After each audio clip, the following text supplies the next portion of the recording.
ఏదైనా ఉంటే చెప్పు నిత్య, అర్థం చేసుకోవడానికి ట్రై చేస్తా. కానీ మన మధ్య ఇలా సైలెంట్ క్రియేట్ చేయకు ప్లీజ్.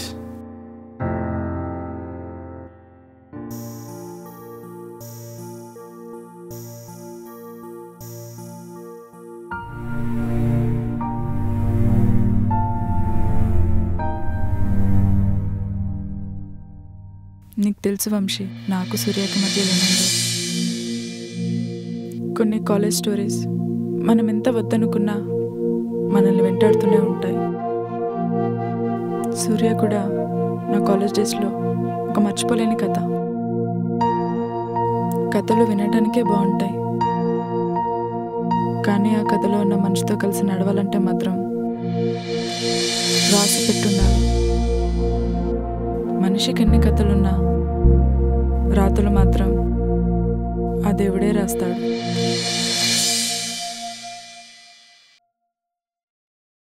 ఓ సరే, అయితే నీ రాత నువ్వే రాసుకో మరి. నీ లైఫ్ నీ చాయిస్.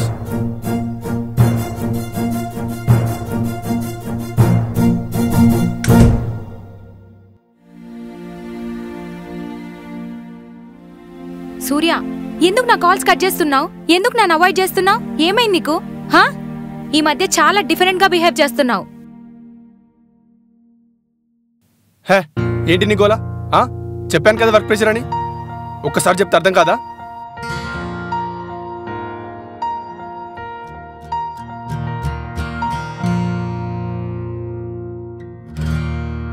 సూర్య, ఏదైనా ఉంటే చెప్పొచ్చు కదా. మనసులో ఏదో పెట్టుకుని నన్నెందుకు బాధ పెడుతున్నావు? Don't ask me. You're not my mother or father to answer you. You're just my fiancé.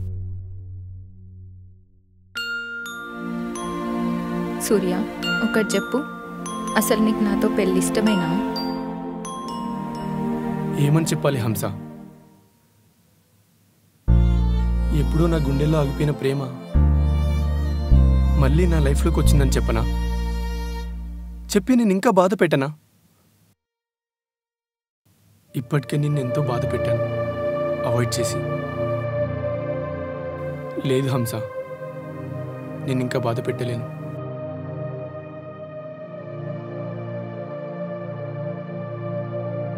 So, you're not sure on me? I don't know హంస. మొన్నటి వరకు అయితే క్లారిటీ ఉండేది మన మ్యారేజ్ గురించి, కానీ ఇప్పుడు ఆ క్లారిటీ లేదు. కొన్నిసార్లు ఎంత క్లారిటీగా ఉన్నా సడన్గా కన్ఫ్యూజన్ వచ్చేస్తుంది. అది దేవుడు రాసిన రాతలో లేక మనమే గీసుకున్న గీతలో, ఆ పైవాడికే తెలియాలి.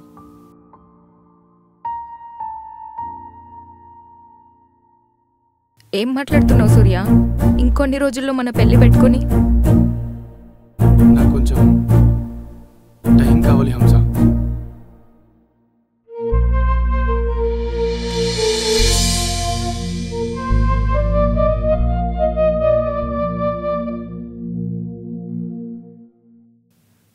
నీకు తెలియంది ఏంటంటే, ప్రేమున్న చోటే బాధ కూడా ఉంటుంది. అది నాకు ఎప్పుడో తెలిసింది, కానీ నీకు ఇవాళ తెలిసింది.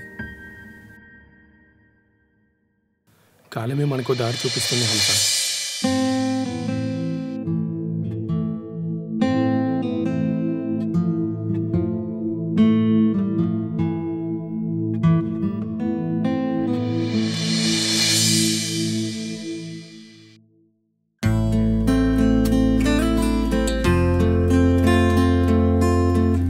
ఎందుకో హంస నన్ను వదిలి వెళ్తున్నావు.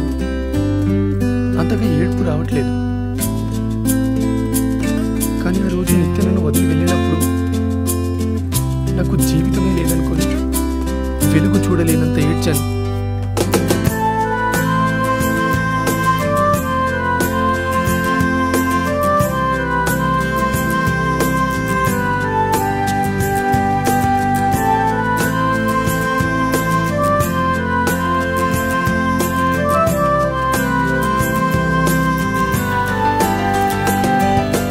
కంటి ముందు నీవుగా కళ్ళు మూస్తే లేవుగా ఆశలన్నీ ఆవిరై జ్ఞాపకాల శాపము కాలం చేసే గాయము మాననంటుంది మరువనంటుంది మనసంతా నువ్వే మది నిండా నీ తలపే ఊపిరంతా భారమైందే నా చుట్టూ నీవే నాకెవరూ లేరే కన్నీరే కడలే అయ్యిందే కంటి ముందు నీవుగా కళ్ళు మూస్తే లేవుగా ఆశలన్నీ ఆవిరై జ్ఞాపకాల శాపము కాలం చేసే గాయము ఆననంటుంది మరువనంటుంది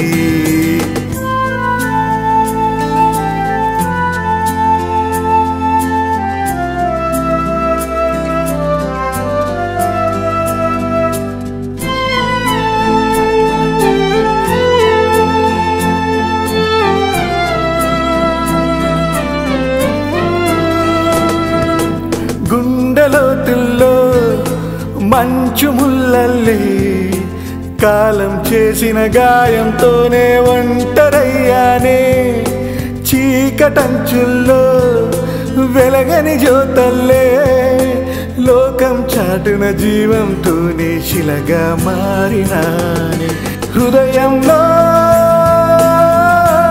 చలి మంటలు వేశావే చితి వరకు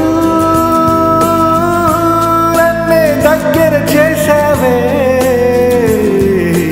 కంటి ముందు నీవుగా కళ్ళు మూస్తే లేవుగా ఆశలన్నీ ఆవిరై జ్ఞాపకాల శాపము కాలం చేసే గాయము మాననంటుంది మరువనంటుంది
మేబీ ఫస్ట్ లవ్లో ఉండే ఆ పెయిన్ ఆ బాధ తర్వాత వచ్చే లవ్లో ఉండదేమో.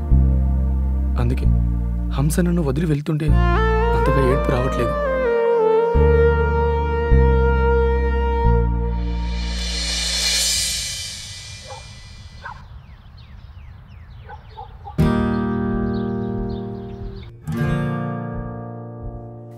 హే నిత్య, ఏంటి దీప్తి ఇంత లేట్ అయింది? నీకోసం ఎంతసేపటి నుంచి వెయిట్ చేస్తున్నానో తెలుసా? సారీ నిత్య, ట్రాఫిక్లో కొంచెం లేట్ అయింది. ఏంటి మేడం ఈ మధ్య బుక్ రీడింగ్కి రావట్లేదు అండ్ అర్జెంటుగా మీట్ అవ్వాలి రమ్మన్నావు? హలో మేడం, ఏమైంది? నేను మాట్లాడుతున్నా ఏమీ రిప్లై ఇవ్వకుండా ఏదో లోకంలో ఉన్నావు. అంతా ఓకే కదా? ఏం లేదు దీప్తి, లాస్ట్ ఫ్యూ డేస్ నుంచి కొంచెం బిజీ అయ్యాను, ఏదో ఆలోచిస్తూ. ఆలోచనలో బిజీ అవ్వడం ఏంటే? బుక్స్ నిన్ను అంతలా డిస్టర్బ్ చేస్తున్నాయా? ఆలోచనలో బిజీ అయ్యే అంతలా? బుక్స్ కాదు దీప్తి, గతంలో ఇష్టపడిన మనిషి సడన్గా కళ్ళ ముందు కనిపిస్తే ఏం చేయాలో తెలియని నిస్సహాయత. వెయిట్, గతం అంటున్నావు, ఇష్టపడిన మనిషి అంటున్నావు. సూర్య కనిపించాడా నిత్య?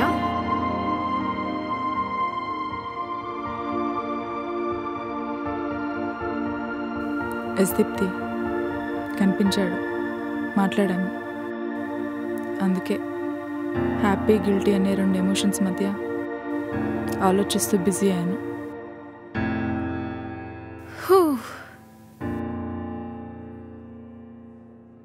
ఇదేం ట్విస్టే? అంతా మర్చిపోయి బాగానే ఉన్నావనుకుంటే మళ్ళీ ఇలా అయింది. కొన్నిసార్లు ఈ దేవుడున్నాడే మన జీవితాలతో నిజంగా ఆడుకుంటాడు. మనం హ్యాపీగా ఉన్నా, కంఫర్ట్గా ఉన్నా. దేవుడిది ఏముందిలే దీప్తి, మంచి జరిగితే దేవుడు ఉన్నాడంటాం, అదే చెడు జరిగితే దేవుడు లేడంటాం. అంతా మనకు మనం చెప్పుకునే నమ్మకం. అబ్బో, అమ్మగారికి ఫిలాసఫీ కూడా వచ్చేసింది. ఇంకేం వచ్చింది సూర్యాన్ని చూశాక? అలా ఏం లేదే. ఎందుకో తనని మళ్ళీ కలిసినప్పటి నుంచి నా ఫీలింగ్స్ సూర్య మీద ఇంకా అలాగే ఉన్నాయనిపిస్తుంది. అందుకే సూర్యాన్ని కోఇన్సిడెంట్గా కలిసినప్పటి నుంచి నేను వెళ్ళిన డేట్ గుర్తొస్తుంది. సో సూర్యతో చాట్ చేస్తాను. హో, ఇలా బిజీ అయ్యారా మేడం గారు? మరి వంశీ గురించి ఆలోచించావా? అదే ఆలోచిస్తున్నా దీప్తి. గతంలోని ఫీలింగ్స్ని వదలలేక, ప్రజెంట్ లైఫ్లోని కంఫర్ట్ని వదలలేక నాలో నేనే సతమతం అవుతున్నా. అందుకే కొంచెం రిలీఫ్ కోసం నేను మీట్ అవ్వడానికి వచ్చాను.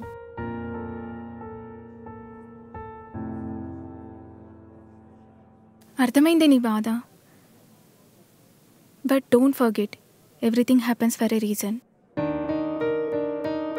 సూర్య నిన్ను గతంలోని హ్యాపీ మెమరీస్ని పలకరించడానికి వచ్చాడా, లేదా అవే మెమరీస్ని నీతో షేర్ చేసుకోవడానికి వచ్చాడా అనేది తెలియాలంటే నీ మనసుని అడుగు, లేదా దేవుణ్ణి అడుగు. ఒక్కోసారి సమాధానం లేని ప్రతి ప్రశ్న మనస్ఫూర్తిగా ఆలోచిస్తే నీ మనసు నీకే సమాధానం ఇస్తుంది. So believe in your heart. నువ్వే డిసిషన్ తీసుకున్నా పర్లేదు. I want to see you happy. Thanks Deepti. At least I have you to share my feelings. ఈ సొసైటీలో మనసిప్పి ఫీలింగ్ షేర్ చేసుకోవాలంటే భయం. ఎక్కడ మనల్ని తప్పుగా జడ్జ్ చేస్తారో అని.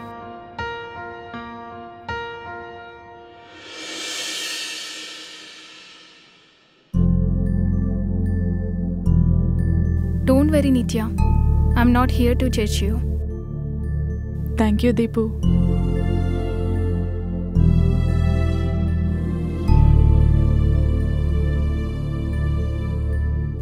Think for the best, Nitya.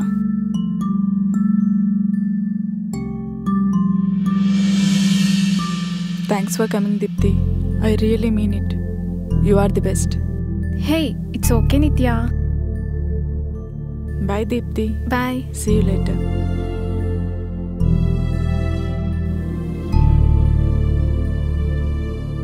What a tragedy of people. అందరూ దేవుడే మనిషిని ఆడిస్తున్నాడంటారు. కానీ ఇలా నిత్యని చూస్తుంటే దేవుడు కాదు, ప్రతి మనిషిని వాళ్ళ మనసులే ఆడిస్తున్నాయి. సంతోషం, బాధ అనే ఆటలో.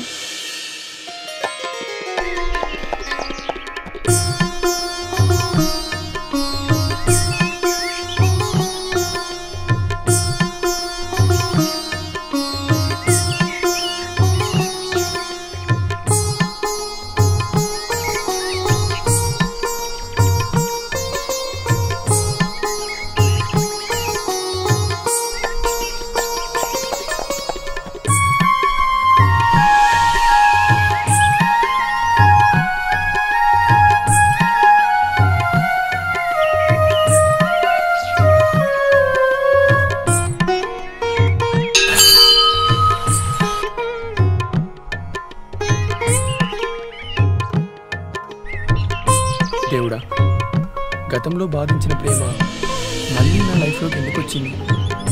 అది కూడా మ్యారేజ్ చేసుకోబోయే టైంకి. ప్లీజ్ ఈ డిస్టర్బెన్స్కో క్లారిటీ ఇవ్వు దేవుడు. ఈ కన్ఫ్యూజన్ అనే గీతను తప్పు అని కొట్టేస్తావో లేదా రైట్ అని రాస్తావో నీ ఇష్టం దేవుడా.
లైఫ్లో వచ్చిన ఈ సడన్ డిస్టర్బెన్స్కి దారి నువ్వే చూపించు. నేను చేసేది తప్పో ఒప్పో నువ్వే చెప్పాలి దేవుడా.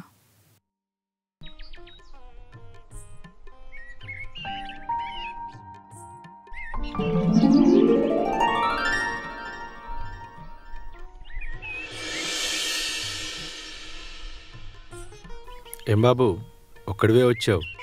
ఫ్యామిలీ ఫ్రెండ్స్ ఎవరు రాలేదా?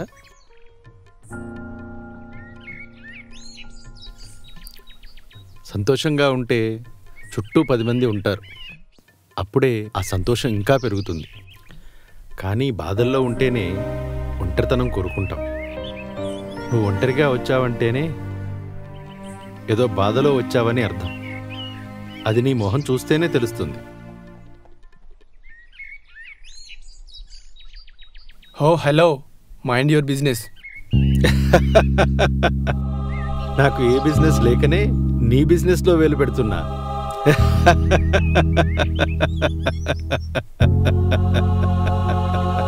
హలో ఓల్డ్ మ్యాన్, నా ఫేస్ అంత ఫన్నీగా ఉందా? ఈ మధ్య ముసలోళ్ళకి మా యంగ్ జనరేషన్ అంటే చాలా చులకనైపోయింది.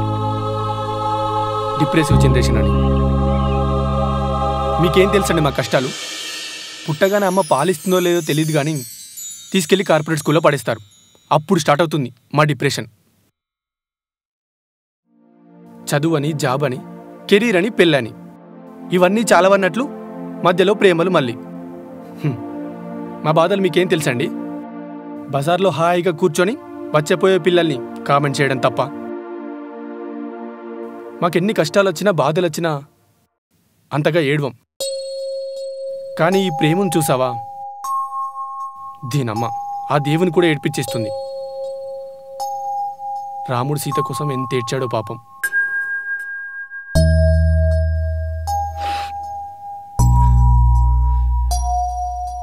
ఈ ప్రేముందే ఓల్డ్ మ్యాన్, అందరి సరదా తీర్చేస్తుంది. ఎప్పుడు ఏడుస్తూ అన్హ్యాపీగా ఉండేవాడిని ఇట్టే నవ్విస్తుంది. ఎప్పుడు ఏడవని వాడిని జీవితాంతం ఏడిపిస్తూనే ఉంటుంది. అంత సాడిస్ట్ ఈ ప్రేమ.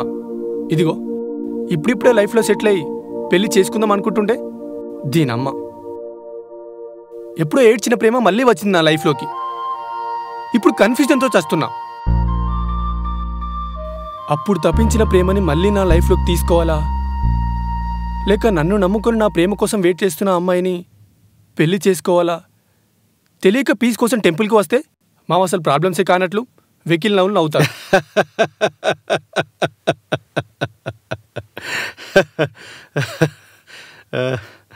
చూడు యంగ్ మ్యాన్, ఈ భూమి మీద అన్ని ప్రాణులకు కష్టాలు బాధలు ఉంటాయి. కాకపోతే జంతుజాలానికి తిండి రక్షణ కష్టాలైతే మనుషులకు అవసరానికి మించిన కోరికలే పెద్ద బాధ. ఇక నువ్వు చెప్పే ప్రేమ గురించి అంటావా? లోకమంతా పూజించే ఆ సీతారాములకే తప్పలేదు ఈ ప్రేమ కష్టాలు. కానీ ఒక్కటి చెప్పగలను, ఈ కష్టాలు బాధలు మనసుని ఎంత గాయపరిచినా కాలమనే మందు అన్ని గాయాల్ని మాన్పేస్తుంది. సత్యం. సో మనసు మీద ధ్యానం పెట్టి ఆలోచించు.